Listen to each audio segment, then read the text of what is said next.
बहुत समय पहले की बात है। एक दिन रमेश सरपंच के बगीचे में साफ सफाई का काम कर रहा होता है। पूरा दिन मेहनत करने के बाद जब वो रात को वापस आता है, आप हाथ मुंह धो लो, मैं जब तक खाना लगाती हूँ। माँ, आज आपने खाने में क्या बनाया है? आज बना है आलू गोभी। क्या माँ, जब देखो आलू गोभी।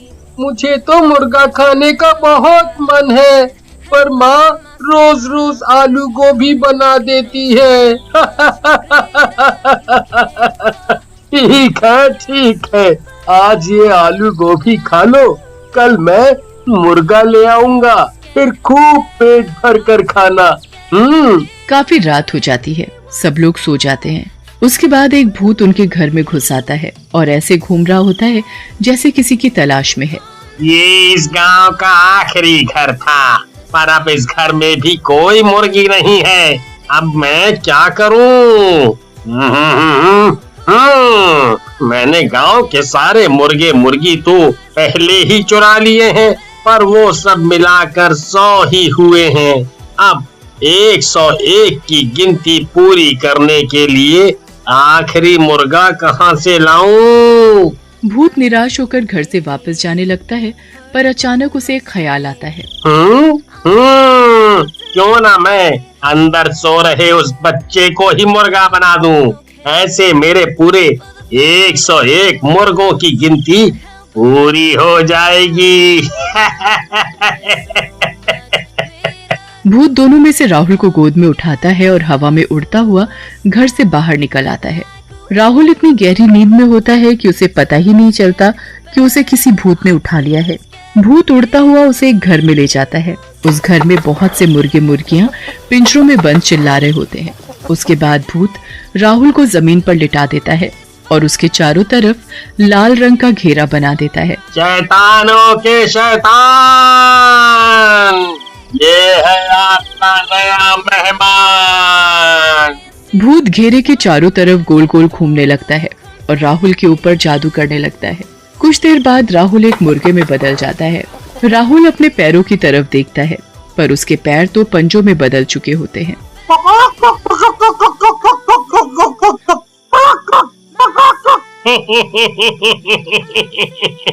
आखिर हो ही गए मेरे पास पूरे 101 मुर्गे।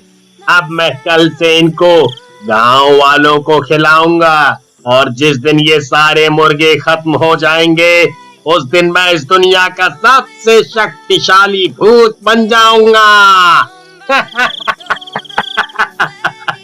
अगले दिन भूत अपनी दुकान खोलकर बैठ जाता है और गांव वालों को मुर्गे बेचने लगता है। दूसरी तरफ अगली सुबह रमेश वापस सरपंच के घर काम करने के लिए निकल रहा होता है।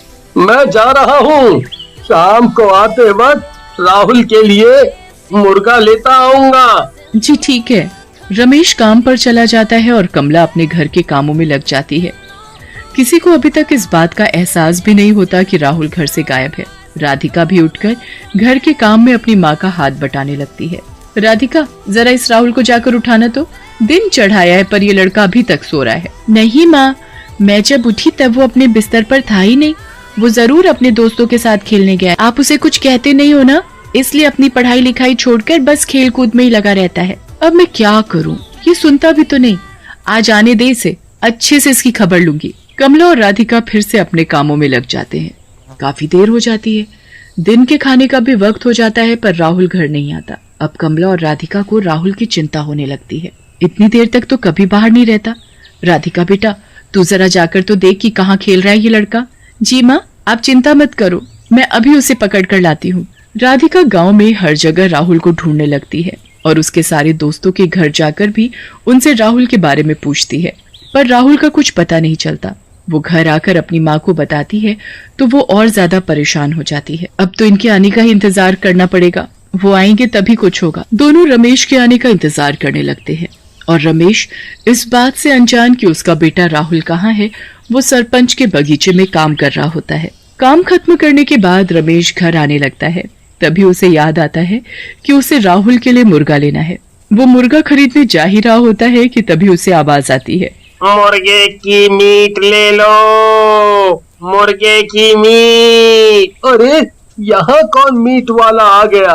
खैर, मुझे क्या, मुझे तो मीट लेने से मतलब है। रमेश मीट की दुकान पर जाता है जहां वो भूत एक आदमी के भेस में दुकान पर बैठा होता है। उसकी दुकान में खूब सारे पिंजरे होते हैं जिसमें उस भूत ने अपने सारे मुर्गों को बंद कर रखा होता है। अरे भाई, ये दुकान पहले तो यहाँ नहीं थी। हाँ भाई साहब, मैंने आज ही ये दुकान खोली है। अच्छा, ये तो अच्छी बात है। चलो, मुझे एक ताजा मुर्गा काट कर दे दो। आदमी के भेस में वो भूत सबसे पहले राहुल को ही पिंजरे से गर्दन पकड़कर बाहर निकालता है। राहुल अपने पापा को देखकर जोर जोर से चिल्लाने और फड़फड़ाने लगता है।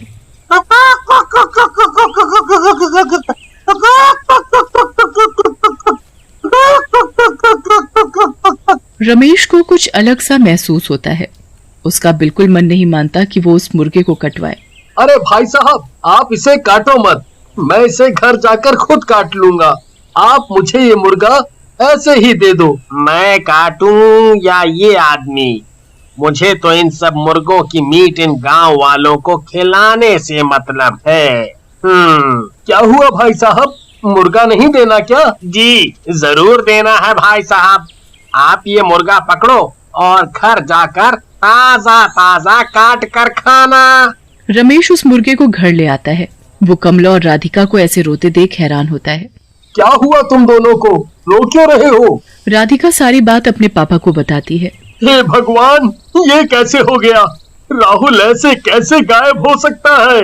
अभी कुछ दिनों से मैं हमारे गांव में मुर्गे मुर्गी चोरी होने की बातें सुन रहा था, पर आज तो हमारा बच्चा ही गायब हो गया।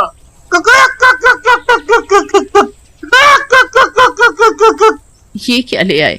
मैं तो आज राहुल के लिए ही मुर्गे का मीट लाने वाला था, पर पता नहीं क्यों जब दुकान वाला इस मुर्गे को काटने लगा तो मुझसे देखा नहीं गया, इसलिए मैं इसे जिंदा ही घर ले आया। अब इसे यहीं छोड़ो और अपने राहुल को ढूंढो। रमेश और कमला सुबह होते ही वापस राहुल को ढूंढने निकल पड़ते हैं, पर पूरे गांव में राहुल का कुछ पता नहीं चलता। वो निराश होकर घर वापस आते हैं तो उनका मुर्गा उछलता हुआ खुशी से उनके पास आकर चिपकने लगता है। क्या मुसीबत है ये, हटाओ इसे मेरे पास से। एक तो मेरा बेटा नहीं मिल रहा और ऊपर से ये मुसीबत। बहुत दिन गुजर जाते हैं पर राहुल का कुछ पता नहीं चलता।